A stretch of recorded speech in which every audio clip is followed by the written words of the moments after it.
para mahasiswa, kita memasuki subtopik 3 di pertemuan kedua, yaitu cara pelanggan membeli produk.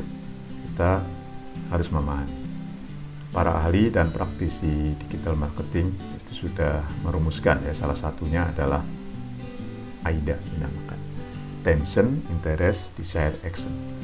AIDA ini dapat digunakan untuk memetakan seluruh perjalanan calon pelanggan, misalnya Bob, ya, dalam membeli suatu produk, mencari dan membeli produk.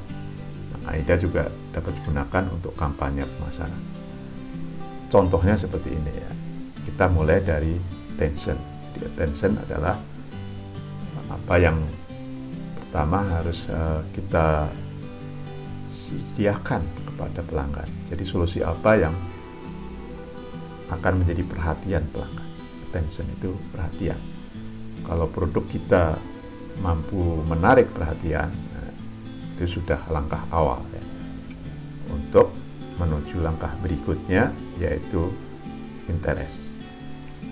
Jadi jika ada konten yang ada di Facebook kita, di web kita, atau di YouTube kita, ya, menarik, menimbulkan perhatian, maka harapan kita orang tersebut, calon pelanggan itu, akan memfollow atau like kita.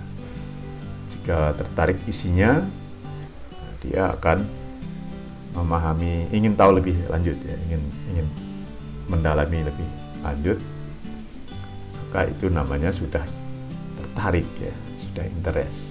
Tidak hanya beri perhatian, tapi sudah muncul ketertarikan.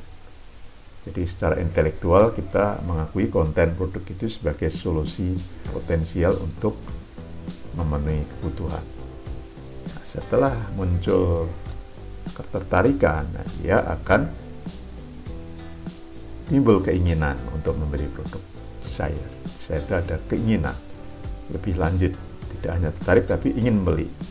Nah, respon ini kita sebut juga respon emosional yang positif. Misalnya kita sediakan formulir, pelanggan itu ngisi formulir. Kita sediakan produk gratis, dia mengunduh. Nah, setelah dia ngisi formulir atau menerima produk gratis yang kita tawarkan, yang kita berikan, misalnya buku, gitu, ya, maka harapan kita yang paling akhir adalah dia melakukan tindakan yang kita pasang di paling akhir, yaitu membeli produk. Jadi ini penjelasan lebih dalam satu persatu. Apa itu attention, gitu, ya. Attention itu melihat, mau melihat lah, gitu, ya, produk yang kita tawarkan. Lalu dilanjut dengan interest. Jadi interest itu ada ketertarikan, ya. Setelah melihat dia tertarik.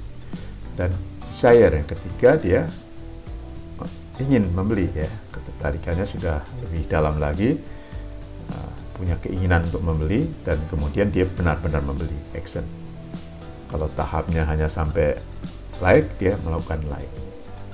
Sebagai contoh, ya, example dari salah satu corong pemasaran itu tensionnya melalui media sosial. Misalnya kita membuat post, ya, membuat tulisan, kemudian tulisan itu mendorong pembaca untuk mencari blog yang terkait yang kita siapkan di web, misalnya.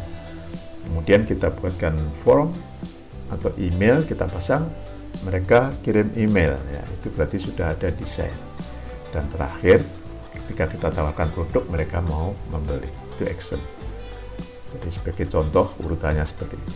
Ada media sosial, ada web, ada form, kemudian email, dan akhirnya dia membeli, ya, harapan akhirnya. Kalaupun belum sampai memberi, target actionnya misalnya dia mengisi formulir, kemudian bertanya lebih jauh harganya. Nah, itu sudah menunjukkan action, menawar, itu sudah menunjukkan action yang kita harapkan. Itu urutannya dalam bahasa Indonesia. Nah, contoh lain kita kaitkan dengan copywriting. Jadi copywriting itu apa yang harus kita tulis untuk iklan kita, apa yang harus kita tulis untuk web kita, untuk YouTube kita, itu namanya copywriting. Maka tulisan kita harus menimbulkan attention. misalnya judulnya menarik ya. Jadi judul yang menarik itu menimbulkan attention. Kemudian interest, jika setelah judul ada kalimat pertama, paragraf pertama itu menarik, maka dia akan lebih jauh lagi masuk ke halaman isi ya. Ini contohnya halaman isi, dan kemudian kalau ada form dia akan mengisi form. Jadi apa itu copywriting? Itu adalah tulisan atau ucapan yang digunakan untuk promosi, baik itu iklan atau konten di web dan media sosial. Ini contoh copywriting blog pemasaran produk yang namanya keyboard. Nah, keyboard mereknya Triple X. Kita membuat judul yang menarik, berupa pertanyaan misalnya, apakah jari-jari Anda sakit ketika Anda mengetik? Nah, tulisan itu mendapat perhatian karena kok mengetik sakit jarinya ya. Oke, ternyata betul saya merasakan. Ya, berarti dia ingin tahu, maka dia akan cari informasi lebih lanjut.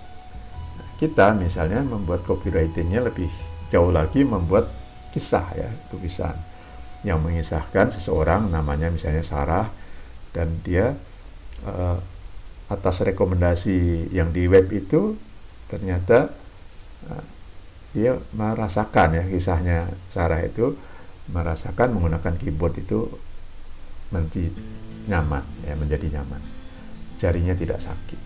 Nah, Sarah itu hanya cerita kita, lalu Bob target kita memutuskan ya untuk action, harapannya gitu kan. Actionnya apa ya, misalnya menawar atau bahkan membeli, harusnya target akhir. Nah, target yang akhir itu, action itu dalam istilah marketing ini dinamakan CTA, call to action. Jadi kalau kita sudah menulis sesuatu yang membuat orang itu beraction, nah, tulisan kita itu dinamakan CTA, tulisan khusus untuk memancing orang melakukan aksi beli, aksi pesan. Aksi atau CTA ini biasanya diletakkan di bawah dalam sebuah tulisan yang panjang. Misalnya berikut ini beberapa kalimat copywriting untuk CTA atau call to action.